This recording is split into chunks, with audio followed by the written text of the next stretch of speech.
1800 साल मुगल राज करके गए, वो भी मुसलमान। 200 साल ब्रिटिश वालों ने राज किया, वो भी नेहरू की और गांधी की सुनते थे, लगभग आंशिक मुस्लिम राष्ट्र, वो भी मुसलमान। उसके बाद 70 साल कांग्रेस की सरकार रही, वो भी मुसलमान। तो कांग्रेस पार्टी का नाम बदल के सेल्फ गोल पार्टी रख दो। सेल्फ गोल सुप्रीमेसी में इनसे ऊपर तो कोई है नहीं। अगर मोदी का दमखम तुम्हें देखना है, भारत का दमखम देखना है, तो पाकिस्तान से जाके पूछो, पीओके वालों से जाके पूछो कि हिंदुत्व क्या है, नरेंद्र मोदी क्या है, सनातन क्या है। और क्योंकि सनातन एक ऐसा हवा की तरफ बह रहा है ना कि आने वाला टाइम में आप जो सांस लीजिएगा ना, वो सांस लेने टाइम भी जो है जय श्री राम का ही आवाज निकलेगा। ठीक है, सनातन का एगो दूगो चौपाई लेके आते हैं, बोलते हैं सनातन को मिटाएंगे। सनातन को सर कोई नहीं मिटा सकता है। सनातन का मतलब ही है शाश्वत, जिसका अनादि अंत है, नित्य नया नूतन है। ठीक है, आने वाला टाइम में कहीं ना कहीं बीजेपी का सरकार है, हम लोग ये डिमांड करना चाहते हैं कहीं ना कहीं लोग को फांसी का सजा भी होना चाहिए। तो बात की कि राहुल गांधी पंडित है, तो रामचंद्र कह गए सिया से ऐसा कलयुग आएगा, माँ बाप करेंगे चर्च में शादी और बेटा ब्राह्मण कहलाएगा ना। जिस तरीके से सनातन को लेकर बार बार टारगेट किया जाता है, बयान दिए जाते हैं। अभी एमके स्टालिन ने बयान दिया था, सनातन को कोरोना डेंगू बोल दिया था। आज फिर स्वामी प्रसाद मौर्य ने बोल दिया है कि सनातन तो कोई धर्म नहीं है। उस पर आप क्या कहना चाहेंगे? देखो, अब इससे एक पार्टी की मानसिकता पता चलती है।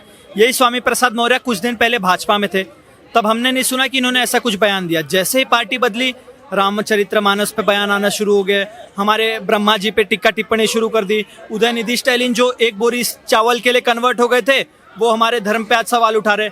अरे इनको ये और एक प्रोपोगेंडा बहुत चलता है कि मतलब हिंदुओं के वजह से मुसलमान यहाँ पे खतरे में है। ये आपने बहुत सुना होगा। 1800 साल मुगल राज करके गए, वो भी मुसलमान। 200 साल ब्रिटिश वालों ने राज किया, वो भी नेहरू की और गांधी की सुनते थे, लगभग आंशिक मुस्लिम राष्ट्र, वो भी मुसलमान। उसके बाद 70 साल कांग्रेस की सरकार रही, वो भी मुसलमान। तो अरे 1700 साल राज करने के बाद भी अगर तुम खतरे में हो, तो भैया ऐसी जाहिलियत कहाँ से लाते हो, ये हमें समझ में नहीं आता। उदयनिधि स्टालिन जैसे लोगों का इलाज बहुत जल्दी हो जाएगा। अभी चुनाव आ रहा है ना, ये सब 26 के 26 लोग एकजुट हुए हैं। हमारी नुपुर शर्मा ने इन्हीं की हदीस को कोट किया, तो पूरे भारत में सरतन से जुदा के वो शुरू हो गए कैंपेन। हमारे यहाँ तक कि सुप्रीम कोर्ट के जज चंद्रचूड़ जी भी उसमें कूद पड़े। तो उदयनिधि स्टालिन के वक्त मुंह पे क्या ताला लग गया? उस पर कुछ नहीं बोलना। तो ये हिपोक्रेसी भारत की जनता देख रही है, इसका जवाब 2024 में इनको बहुत अच्छे तरीके से मिलेगा। चलिए, आपने जिस तरीके से नुपुर शर्मा की बात की, अब एमके स्टालिन, जो छोटे स्टालिन है, उनका जो बयान आता है उसका समर्थन करते हैं प्रियंक खरगे। प्रियंक खरगे वो है जो कांग्रेस पार्टी के अध्यक्ष मल्लिकार्जुन खरगे साहब के बेटे हैं। और कांग्रेस पार्टी आजकल राहुल गांधी को आप देखते होंगे जनेऊ धारण करते हैं। कोई अभी तक सवाल नहीं पूछा गया प्रियंक खरगे से भी? कांग्रेस पार्टी का नाम बदल के सेल्फ गोल पार्टी रख दो। सेल्फ गोल सुप्रीमेसी में इनसे ऊपर तो कोई है नहीं। राहुल गांधी जी लद्दाख जाते हैं बाइक राइड करने, वहां की सड़कें दुनिया को दिखाते हैं, इतनी चमचमाती सड़कें, जबकि पहले किसी ने नहीं देखा था। एक सेल्फ गोल। दूसरा सेल्फ गोल, ये स्पीच देते हैं कि मैं कश्मीर गया था तो 112 लोग ही थे हम लोग, बाकी वहां के युवा जनता आए जिन्होंने तिरंगा हाथ में लिया। इसके पहले वहां पे पाकिस्तान जिंदाबाद के नारे लगते थे।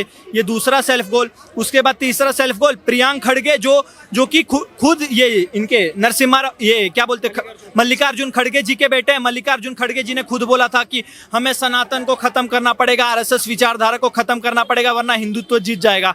तो ये उन्हीं के बाप की विचारधारा बेटे के अंदर आ रही है। डीएनए का जो भी था वो सामने आ रहा है। तो ये भारत की जनता को समझ में आ रहा है कि कौन से पार्टी हिंदुत्व को लेके चल रही है, सनातन को लेके चल रही है, और कौन सी पार्टी जो हिंदुत्व खिलाफ, सनातन के खिलाफ एक काम कर रही है।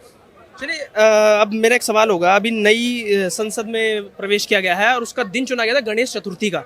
तो क्या अब हिंदू राष्ट्र की तरफ भी बीजेपी की सरकार बढ़ने लगी है? देखो, हिंदू राष्ट्र का ये मतलब तो है नहीं कहीं से भी कि इसमें मुस्लिम को रहने नहीं दिया जाएगा, ईसाई को रहने नहीं दिया जाएगा, क्योंकि इतनी सारी स्कीम्स आ गया। आयुष्मान योजना, उज्ज्वला योजना और भी तमाम सारी योजनाएं, शौचालय, ये सबको मिला। वैक्सीन 80 करोड़ लोगों को मिला। जो खुद को मुसलमान बताते हैं, मोदी को दिन रात गाली देते हैं, वो भी यहाँ तक कि बूस्टर डोज लेके घूम रहे होंगे आज।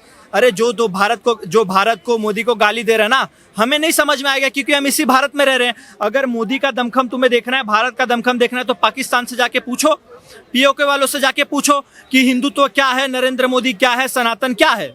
और तुम्हें अगर इतना ही दमखम देखना है तो कनाडा से, यूएस से, यूरोप से जाके पूछो, तब हमें हमारे भारत की ताकत पता चलेगी। विश्व लेवल पे भारत आज जो प्रचंड तरीके से लीड कर रहा है ना पूरे विश्व को, वो हम नहीं जान पाएंगे। वो जो भारत विदेश में भारतीय रह रहे हैं ना, उनको पता चलेगी। तो ये स्टालिन हो गया, स्वामी प्रसाद मौर्य जैसे जो तुच्छ लोग हो गए, प्रियंक खड़गे, और एक ए राजा भी हैं जो डीएमके जो बता रहे थे कुष्ठ रोग वगैरह सब बोल रहे थे। हाँ, ऐसे जो लोग हैं ना, वो 2024 में ये कूड़े हैं जो 2024 में एमसीडी की गाड़ी आएगी और इनको साफ करके लेके चली जाएगी। डीएमके पार्टी तो 28 जो दल हैं उसमें जुड़ी हुई है इंडिया गठबंधन के साथ।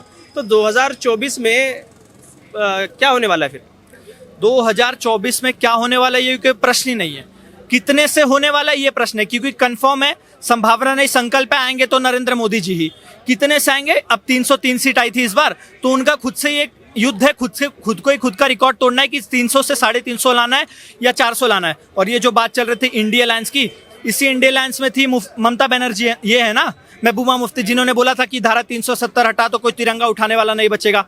अब कैसे जोड़ लिया? कांग्रेस वाले अभी तक बीजेपी को कोसते थे कि तुमने ये महबूबा मुफ्ती के साथ अलायंस किया था, उन्होंने कश्मीरी जेनोसाइड करवाया। अब तुम्हारा कोसना कहाँ चला गया? ममता बनर्जी है जो रोहिंग्याओं को शरण देती है, वो भी तुम्हारे इसमें ही है। कन्हैया कुमार भी तुम्हारे इसमें ही है, जो बोलता था भारत तेरे टुकड़े होंगे इंशाल्लाह इंशाल्लाह।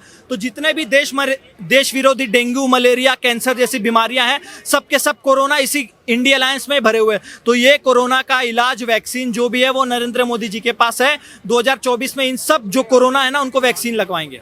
चलिए, हमारे साथ एक और युवा जुड़ गए हैं। मैं आपसे जानना चाहूंगा, सनातन को लेकर आए दिन बयान आता रहता है। उदयनिधि स्टालिन ने अभी कोरोना बोल दिया था, डेंगू बोल दिया था। आज फिर स्वामी प्रसाद मौर्य समाजवादी पार्टी के नेता हैं, उन्होंने बोल दिया सनातन तो कोई धर्म नहीं है, उसको खत्म कर दो। आप क्या कहना चाहेंगे? देखिए, पहली बार डेंगू मलेरिया जो भी बोल रहे हैं उससे ही बड़ा अगर आपको बीमारी से कंपैरिजन करना है कर लीजिए, ठीक है। क्योंकि सनातन एक ऐसा हवा की तरफ बह रहा है ना कि आने वाला टाइम में आप जो सांस लीजिएगा ना, वो सांस लेने टाइम भी जो है जय श्री राम का ही आवाज निकलेगा, ठीक है।